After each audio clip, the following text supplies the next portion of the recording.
fixation techniques in total knee arthroplasty. There's been a great deal of interest in the topic of fixation and total knee arthroplasty over the last few years, and I think it warrants continued study. We've done some work in the lab, and so has Dr. Billy, that highlights some of the crucial aspects of technique as it relates to fixation, particularly on the tibial side of total knee arthroplasty. Hey, thank you very much, Dr. Mason. Tibial component loosening remains an issue. It's the #1 cause of revision total knees as reported in the Australian registry. It's about 2% at 18 years, as you can see from the graphic, and it occurs more commonly than infection, patellofemoral pain, generalized pain, and instability. The tibia is more responsible than the femur and the patella, which are relatively less common. Years ago, we reported on the issue of tibial debonding. Steve McCulloch was our fellow at the time, and we reported an incidence of 2.9%. That was 16 out of 557 knees in a time frame of 37 to 89 months. You can see the X-ray on the right, where there is debonding or loosening between the metal and the cement. If you look at the cement bone interface, it looks pretty good. But if you look at the metal cement interface, it's disrupted and it's fallen off into varus, and there is osteolysis at the margins. A similar phenomenon was reported from the Mayo Clinic. Arsoy was the first author. It's in their experience, this was the most frequent cause for revision, tibial debonding. Overall, at the Mayo Clinic, it was 1.9%, or 25 out of 1,337 in a time frame that was roughly 1 to 8 years. They reported using simplex cement, where they warmed the powder, presumably to speed up the curing process. They also noted that this type of loosening was associated with tibial varus. Curiously, 8 surgeons used this same component, and the occurrence of tibial debonding was highly variable by surgeon, from 0.7% to 4.5%. This surgeon variability suggests technical factors are involved. Subsequent to that report, there have been other reports of tibial debonding with high viscosity cement, or HVC. Hazelwood, Kopinski, Buller. These involved multiple designs, cruciate retaining, posterior stabilized, etc., as well as multiple manufacturers. But what they had in common was debonding between the tibial metal cement interface. Curiously, I'm unaware of this mode of loosening with all poly tibias. Years ago, when I was a fellow with Bill Harris, we reported on a phenomenon. Sue James was the first author. She was a PhD student at MIT at the time. Extensive porosity at the cement metal prosthesis interface. So the picture on the right is an illustration of pores that formed between the metal and the cement mantle. This is distinct from pores within the bulk cement. This decreases the effective surface area for cement metal bonding. Interfascial porosity is due to the rheology of the cement during insertion of the prosthesis. Viscous or dry cement does not cover a surface, as well as low viscosity or wet cement. That was a long time ago, 1993. Now, subsequent to that, I started putting wet cement right on the back of the component. This is from our operating room, and you can see I've just mixed the cement, and I'm pouring the very wet cement onto the undersurface of the tibial base plate.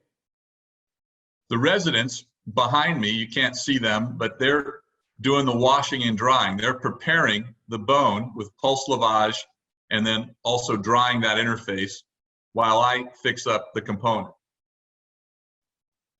So recognizing that the problem is greatest with the tibia, I put the runny wet cement on the tibia first. I want to cover the entire surface. I don't put it on the keel, but I want to cover the entire surface.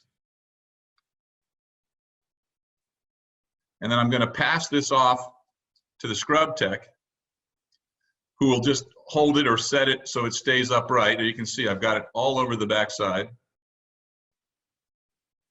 And now I'll do something similar. The cement's getting a little bit drier, but I'm going to do the same thing on the posterior condyles and then on the anterior flange of that femoral component. And I'll wait for the cement to get nice and doughy before I use it on the bone. So the characteristics that I want for the metal are runnier, wetter, and I'll let it dough up a little bit before I work it on the bone. So when you think about the global problem, there are many variables in tibial cementing, and it's not at all standardized. I've been fortunate to be able to travel a bit and visit a lot of different surgeons, and you do see quite a bit from who mixes it and how they mix it and how they prepare the bone. Cement distribution and penetration into bone has variables related to bone density and cement viscosity. The preparation of the bone, everybody understands washing, but drying is at least as important. You want to get the fluid out of that interface.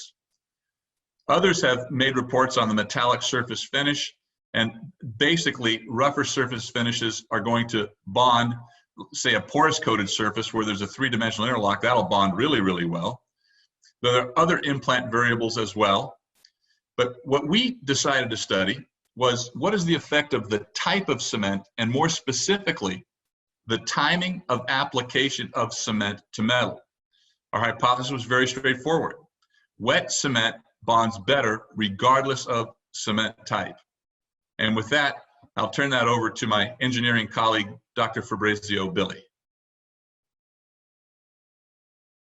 Thank you, Dr. Smolsky, and thank you, Dr. Mason, for the introduction.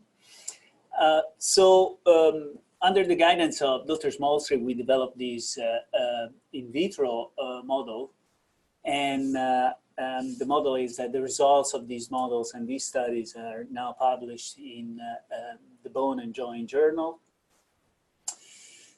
So we use 48 size 4 triathlon tibial trays. The trays were cemented into an acrylic mold. The choice of the acrylic mold was due to the fact that we wanted not only a strong interface, mechanical strong interface, but also a chemical interface to the cement. And that's why the choice of the acrylic mold, because it has a chemical affinity to the cement. We use two different types of cement, simplex and pellicles, 3 different cementing times, early, when the cement has low viscosity and is still wet, per manufacturer specification, when it has a medium viscosity, and late, when the cement becomes very doughy and it's dry. We also cemented the plateau only, and the plateau and keel. The temperature and humidity were kept at OR settings. And we use a push-out test with a velocity of 0.05 millimeter per second. We also did contamination using Crisco heated at 98 degrees. We also mixed with the Crisco a red food dye so that we had better contrast. We injected, we used actually 5 cc of fat and injected into the keel mold. And it was, in 2 cases, heavily contaminated and displaced up to the interface. And for the fat contamination, we also do 2 different contamination, one at the cement metal interface and one at the cement interface. And these are the results. As you can see, if we compare the late, when the cement was doughy, cementing to the per manufacturing suggestions, we get an increase of 88% in strength. When we compare the per manufacturing to early cement, so cementing with wet cement, we get an increase of 48% over the per manufacturing. Similar results are, and even more dramatically, for the Palacos. Late to per manufacturing, we get an increase of 273% in strength. And with the wet cementing, we get a 72% increase. So low viscosity application obviously equals to high strength in our study.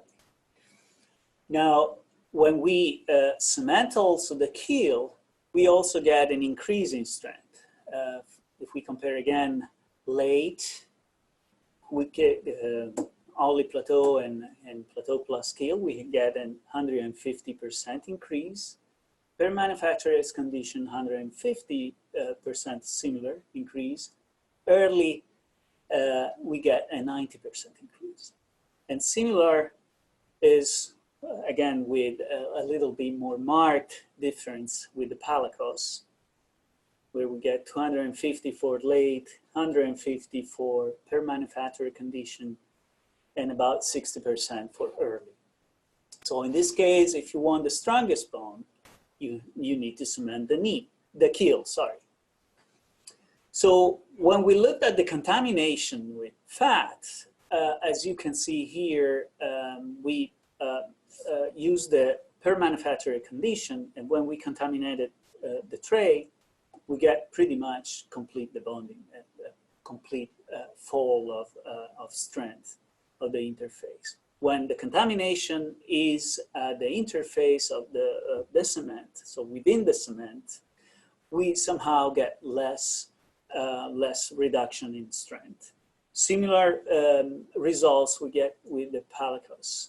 As you can see, 94% reduction, so it's pretty much a total failure also here, but 43% when the cement is contaminated. So the marrow contamination strongly affects the strength of the interface. If we look at the whole data here reported in these slides, we can see the various differences. And what we can get out of this is that pretty much a similar behavior is obtained regardless the cement types.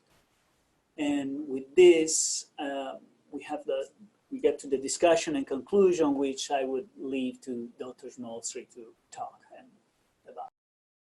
Fabrizio, congratulations again. That's a great study. I'm really glad we were able to A, get it done, and B, get it published.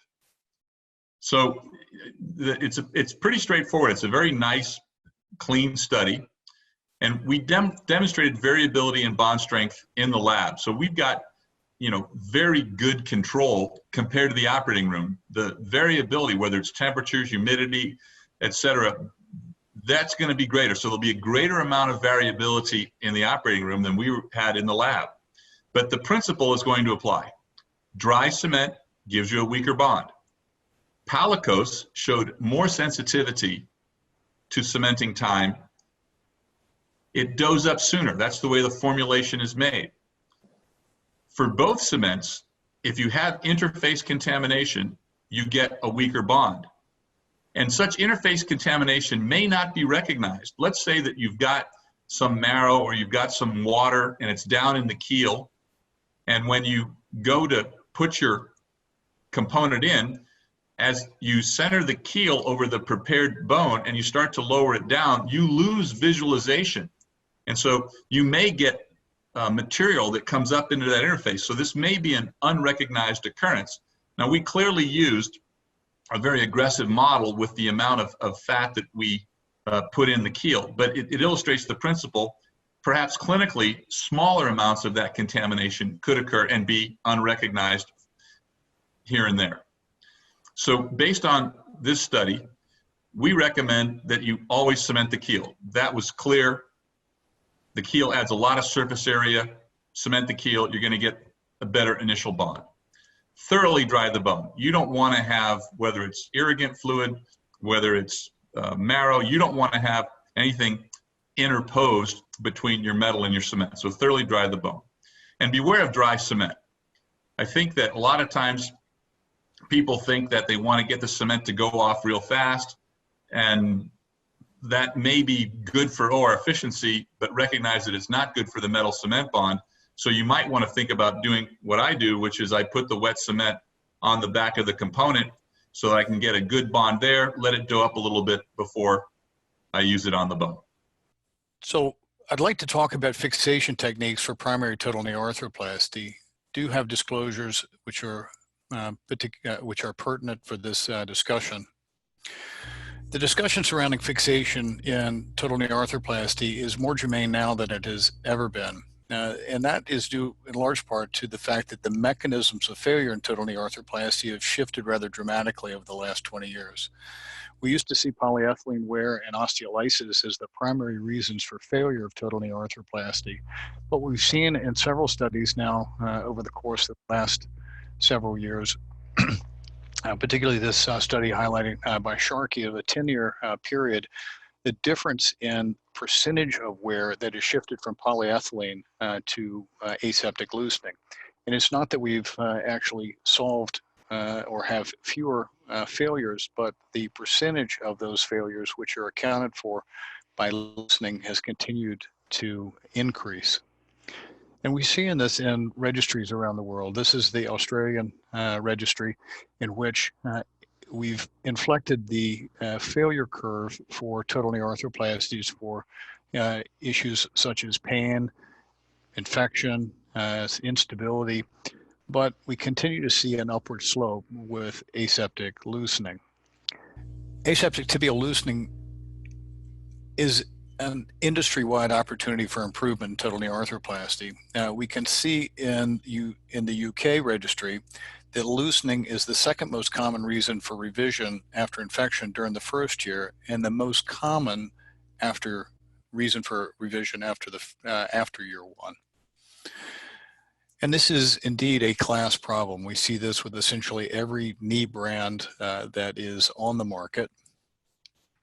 And this marked reduction in wear-related failure has served to highlight fixation as one of our next unifying goals in total knee arthroplasty.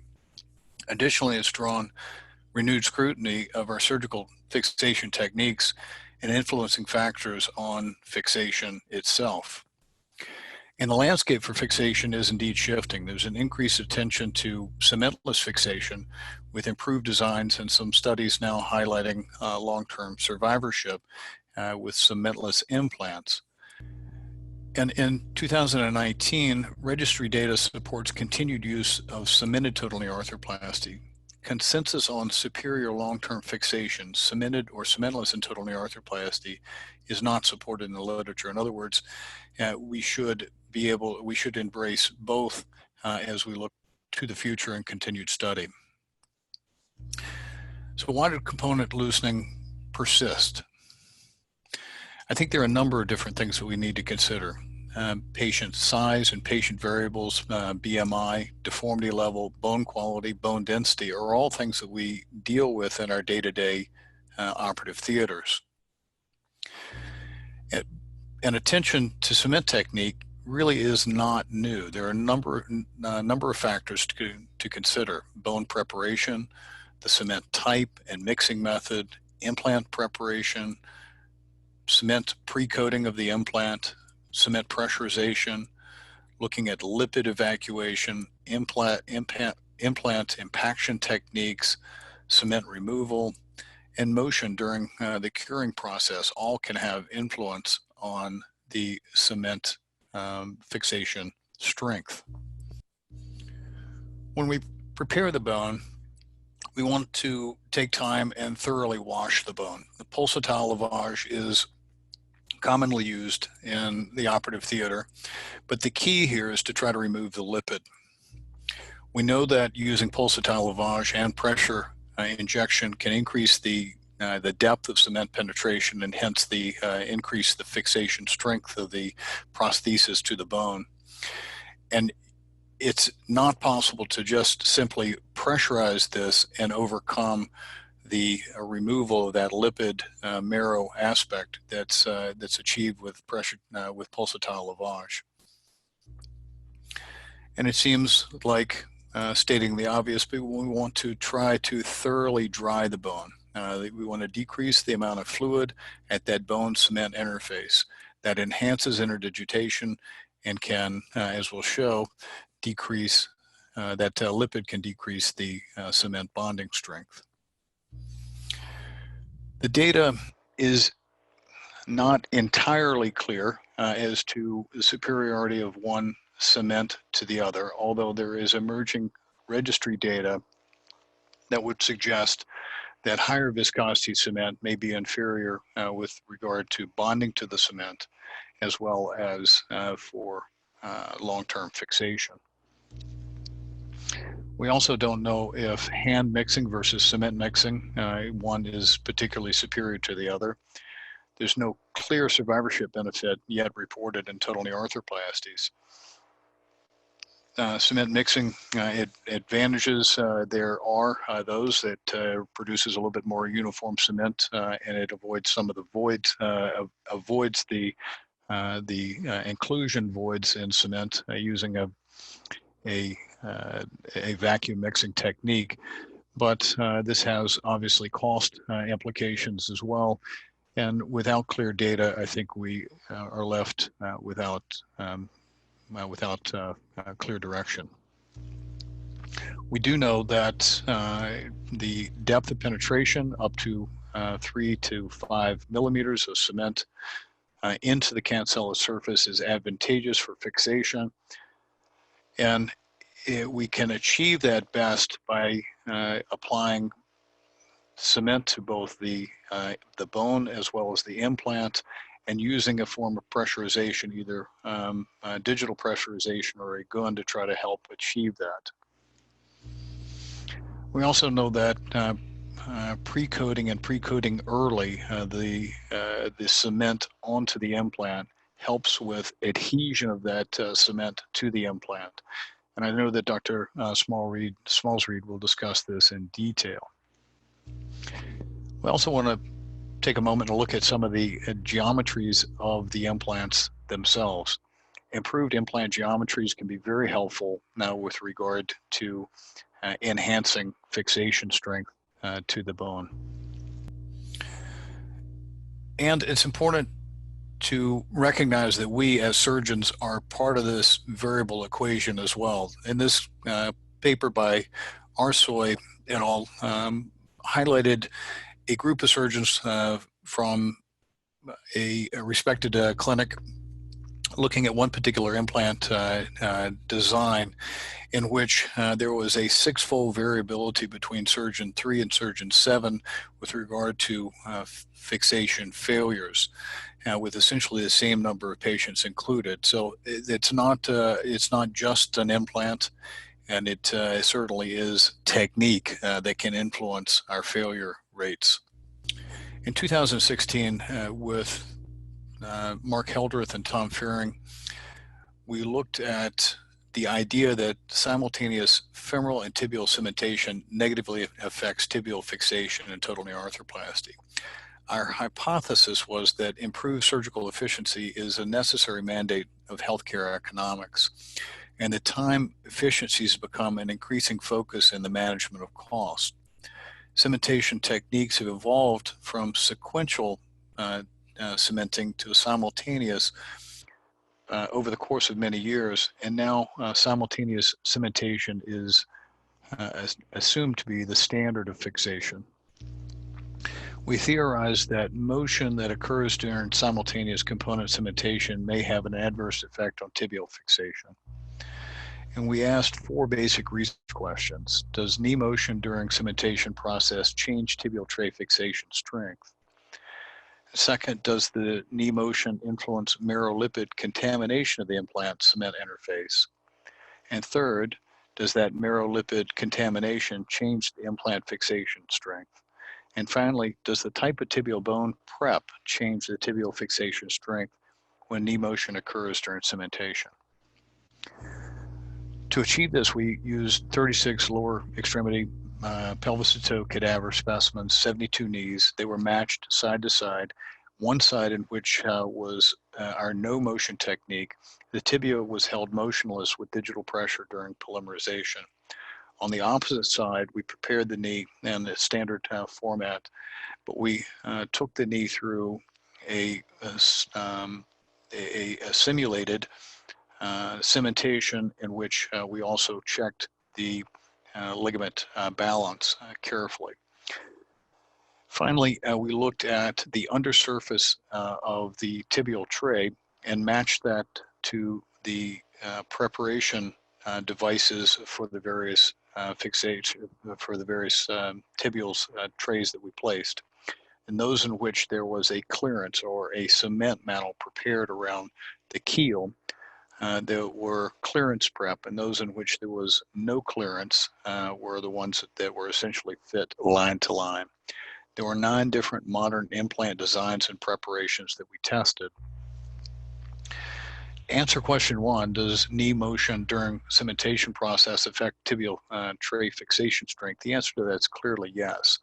Knee motion during cement curing causes a statistically significant reduction in fixation strength when compared to implants in the no motion no motion cohort. That area, that average peak retention force were reduced from over 4,000 newtons to under or to just over 3,000 newtons in the motion cohort. Second, does knee motion influence marrow lipid contamination of the implant cement interface? And again, here the answer is yes. When the knees moved during cement curing, it caused a significantly increased amount of lipid contamination of the undersurface of the tibial tray and the keel itself. The average degree or the average surface contamination increased from approximately 58 in the 58% in the no motion group to over 80% of the implant being contaminated in the motion cohort. It's interesting, if you look at these as we extracted these off of the tibia, even in the no motion cohort, there were no tibial trays that we removed that did not have a degree of lipid contamination. Third, we asked, does marrow lipid contamination affect implant fixation strength? And again, here the answer was yes. A low negative correlation was observed between the amount of surface contamination and the resultant peak retention force across all specimens. And finally, does the type of tibial bone prep affect tibial fixation strength when knee motion occurs during cementation?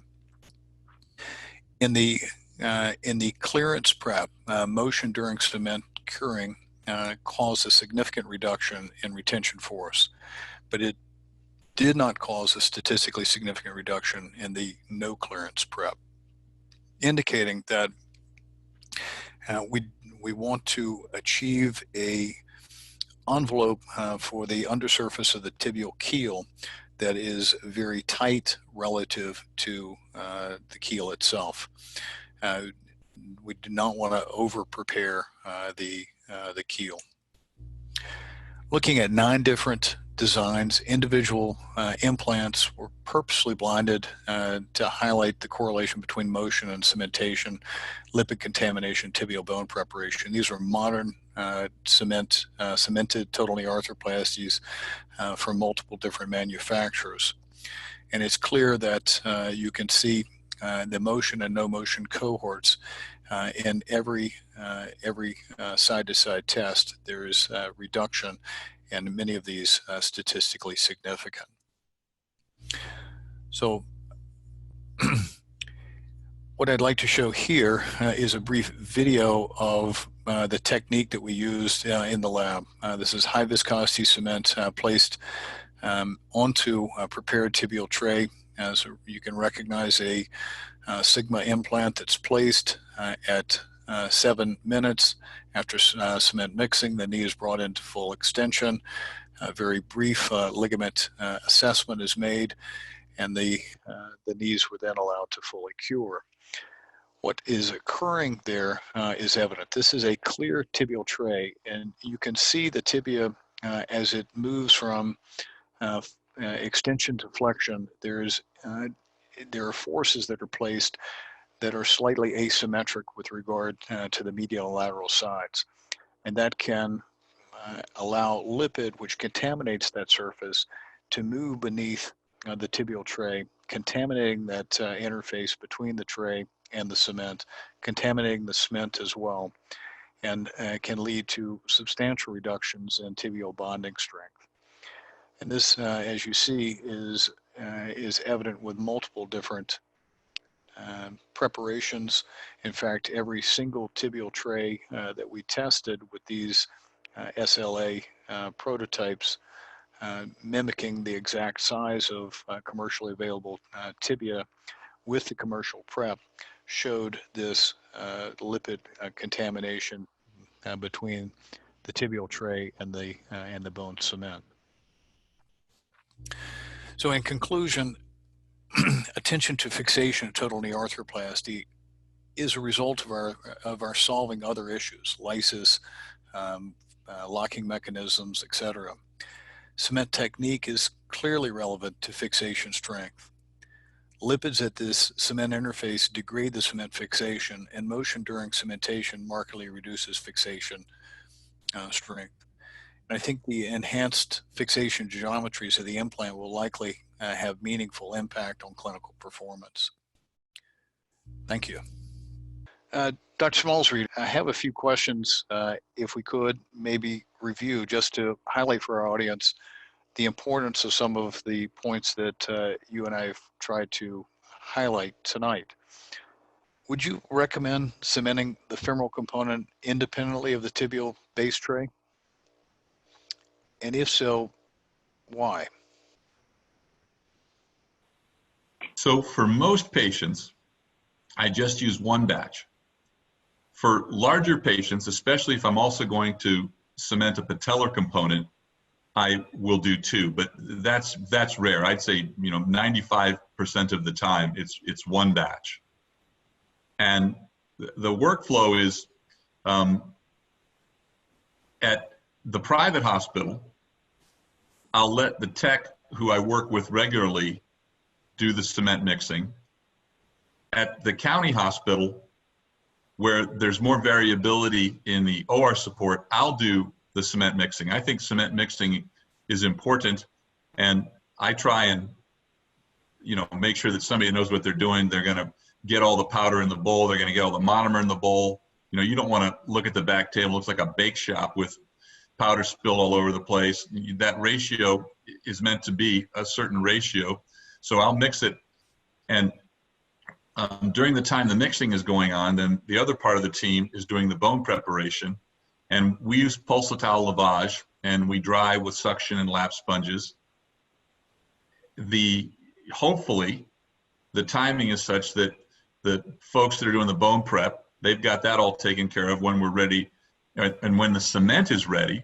So backing up to what we're doing with the cement, after the cement is mixed, very quickly after mixing, you can see from the video that I can just pour it right out of the mixing bowl onto the inner surface of the tibial component. And I do the tibial component first because I want the wettest cement on the tibia, because that's where I'm trying to get the best bond strength. Femoral component loosening is a much less common problem, as the same for the patella. So I'll let it dough up a little bit, because you could see, you could see when I was putting it on the femur, I could touch it with my gloves and it didn't stick. So it was already starting to dry up and dough up. Now, I cut the video for the sake of time, but what the rest of the video shows is I'll pick up that cement bowl and use the spatula and mix it a little bit more to try and speed things up, because I want it to dough up a bit more before I put it on the bone. And when I'm putting it on the bone, I'll do the tibia first, and I'll go to the portion of the tibia where the bone is more sclerotic. So, our country, most of the time, we've got more varus deformities than vellus deformities. So most of the time, the bone density is a little bit better in the medial compartment. So I'll put the cement on the medial compartment, and I'll finger pressurize it into the plateau surface and down into the keel as well.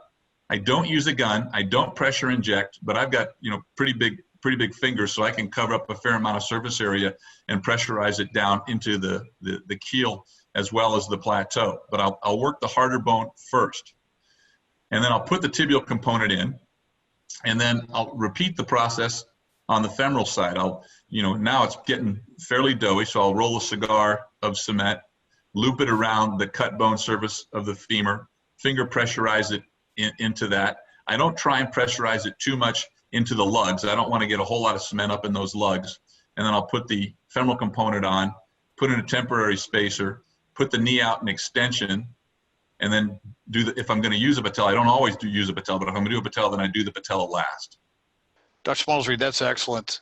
I'll tell you that I do things a little bit differently. I have separated my cementing between the femur and the tibia. I stagger my cement mixing by 8 minutes, such that I will go ahead and cement my tibia and hold that until that cement is actually dry.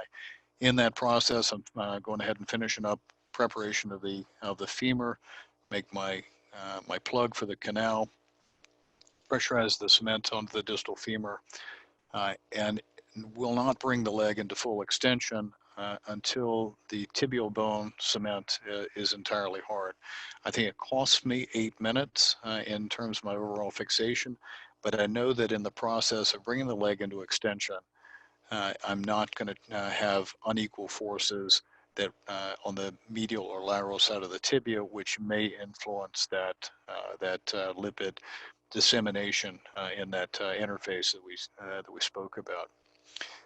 I'll also like to emphasize that I think it's not a good practice to bring the leg into hyperextension, as you will frequently tilt an implant, either your femur or your tibia, by translating the dwell point on the polyethylene. That is a practice that has been advocated in the past, and I think is one that we should move away from. Dr. Smallsreed, do you recommend a tourniquet up or down during the cementation process? So I do use a tourniquet, and I want the tourniquet on and working, because sometimes it goes on and it's not working. There's all kinds of different reasons why you sometimes don't get the tourniquet effect that you want, but I want the tourniquet on when I'm cementing. I like to have that interface dry. We work real hard to clean and dry. I don't want any blood, because blood can push cement out of the porosities of the bone, and blood can contaminate interface. So I prefer to have my field dry of blood, no blood, when I'm doing the cementing. And I would agree. I too cement with a tourniquet up. I think, though, there is no compelling data that tells us that this is the best technique, although empirically, trying to keep these interfaces as dry as possible is, I think, makes good sense. What are your thoughts on negative intrusion of cementing? In other words, suction to try to help improve the interdigitation of cement into the cancellous bone. So I actually went to visit Klaus Drainer over in Rummelsburg years ago. He had developed a negative pressure delivery system that I was interested in, and I've never used it in my own operating room, with the exception of hip resurfacing. When I'm cementing the femoral side of the hip resurfacing, I use a negative pressure vent in the proximal femur for that, but I don't use negative pressure in my total knees. I don't have anything against it. I'm aware of the concept. I think it's a solid concept. It certainly keeps the interface dry. I'm not trying to suck cement further into the bone. I can get plenty enough penetration from just using my fingers and the application of the components. But what I like about the negative pressure is that it keeps the interface dry. What do you look for to identify a high-risk patient, a patient which you may consider placing a stem on, or someone who's at risk for tibial component aseptic failure? So obesity turns up a fair bit with regards to tibial loosening, and varus deformities show up a fair bit. And those two together, I think, are particularly problematic. So I would beware of the pre-op deformity being varus and the patient being obese. And the way that when I teach the residents, I say, if you have a varus preoperative deformity in the tibia and you leave it in varus, you're likely to have varus loosening, especially if the patient's obese. So try and get your alignment closer to neutral. Don't leave the tibia in varus, especially if it's a heavy patient.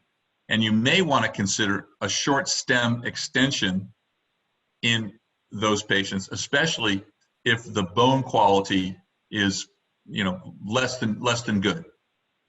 I think that good bone quality makes up for a fair bit, but if you've got the combination of a heavy person and poor bone quality, then a short stem extension is a good idea. So I would agree with that. We have looked at obesity as a risk factor for tibial varus collapse at our center, and Tom Faring has shown that in patients with a BMI greater than 35, they were at a higher risk of having high forces beneath the tibial tray. Mike Barron has shown that force is somewhere around 350,000 pascals. And I don't think that anyone is going to practically calculate the number of pascals in a given patient. But the practical application of that is if you're looking at the mid-size or smaller of a tibial tray size range for a given manufacturer, say sizes 1 through 10, anyone with a size 5 or smaller and a BMI of 35 or greater should likely receive some augmented fixation, a stem fixation, when you're considering those. Additionally, we tend to put a stem fixation on patients that have been in rather extreme valgus, because the bone is on the tibial side, the bone is typically quite osteoporotic on the medial side. You correct them back to a neutral alignment, and if they're not augmented with a bit of additional support, those patients can go on to varus collapse. So, Dr. Smallsreed, when you're evaluating your postoperative radiographs, what is it that you're looking for to assess a successful outcome? How do you grade your postoperative radiographs? So I want to see evidence of cement all around the component. So I want to check what's going on around the keel in both the AP and lateral projections. And then at the plateau, I'm not looking for tremendous amounts of penetration. Just a few millimeters is all you need in order to get interlocked with the cancellous bone. But I want to take advantage of the available surface area. So the thing that I'm looking at is, do I have cement all around that component? Is the component fully seated, not tipped off the cut bone? So I want to have it seated and I want to have it surrounded. So I'd like to just summarize a few aspects of our conversation. First, I think it's important that we refocus our attention on technique with regard to cemented total knee arthroplasties. We've long taken for granted that the technique is a given and that the cement will make up for our mistakes. But in fact, it's now, as we've moved away from other forms of failure, it's increasingly focusing our attention on our technique as the reason for continued failure in total knee arthroplasty. We want to look and remember that applying cement early to the backside of the tibial tray is helpful for the adhesive aspects of the cement to the interface. We want to make sure that we treat both the implant and the bone surfaces with the polymethyl methacrylate. We want to minimize the amount of motion that takes place when the cement is curing. we want to under prepare the tibia for the um, uh, keel aspect of the implant, because over preparation clearly is associated with increased motion and decreased fixation strength. And so these are things that Dr. Billy and Dr. Smallsreed's work and ours have highlighted, and I think that it's now incumbent upon the greater orthopedic community to begin to take some of these learnings, use them practically day to day. I'd really like to thank Dr. Smallsreed and Dr. Billy for taking the time to share their